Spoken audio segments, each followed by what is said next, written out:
All right, I got some time today.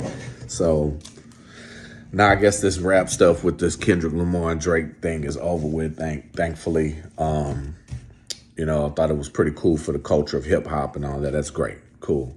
But I wanted to offer a lot of people some things because this copyright move that Kendrick made, I really don't think people understand. They're like, oh my God, he released his copyrights so we can make content and blah, blah, blah, blah, blah for a reaction. I don't know if that's the case. Might be, but I think that he doesn't have a label right now. He might have a distribution deal with Interscope, but I thought that Mr. Morale and the Big Steppers was his last record with Top Dog. Like, why not have all this beef and all that stuff while you're still signed to Top Dog? It's because you didn't want him to capitalize off of all of the money that you was going to make with a beef with Drake, which leads me to this. We are listening and streaming and listening and streaming and listening and streaming, right? So I got to thinking about the last 30 years of hip hop, what's been going on. It's either been Dre, or you go back a little bit further, but probably Dr. Dre, Jay-Z, Cash Money Records, right? Go back to Juvenile and Young Lil Wayne and all that. That's been going on since I was in high school. I'm up there in age, at least musically, a hip hop head, right? I thought, and I could be wrong, I hope somebody can correct me if I'm wrong, I believe that Dr. Dre co-signed Kendrick Lamar. Jay-Z co-signed J. Cole. That was the big three. And then you have, of course, Lil Wayne co-signing Drake coming out of the Cash Money. Cam Drake was Cash Money, Young Money, all that.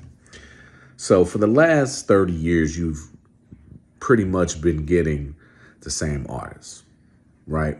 I believe that they sat down in a back room somewhere and came up with this elaborate plan to keep Dre getting paid on Aftermath, Jay-Z getting paid, J. Cole, right? I'm sure they still got business. I'm sure somewhere along the lines, Aftermath is still getting paid out of all of this. And of course, Cash Money, Young Money is getting all of theirs. But what is really intricate is that I haven't checked J. Cole's situation as far as is he done with Jay-Z and Rock Nation. But I think Drake is on his own now without any Young Money or Cash Money affiliation. And I know now that Kendrick is no longer with Top Dog. Because if you go look at that content that, oh my God, they released it. I just looked at the release information, and it's just released under Kendrick Lamar, like Kendrick Lamar Records. And it's probably a distribution deal with Interscope, as I was saying, like Drake was like in the scope and all that kind of stuff. But the key thing that I'm looking at is they're all under Universal. They're all under Universal Records, Universal Distribution, Universal something. It's all under Universal. So you tell me who's really benefiting from the beef between Drake, Kendrick, and J. Cole. I'm still putting J. Cole in there, who smartly bowed out, but we ain't heard the last of him, and you know that. I think the beef thing was great for hip hop, right? I guess they kind of showed you how to bang on wax properly. I heard no one talk about guns and killing, except for lyrically, right? Which that's what the competition part is. So,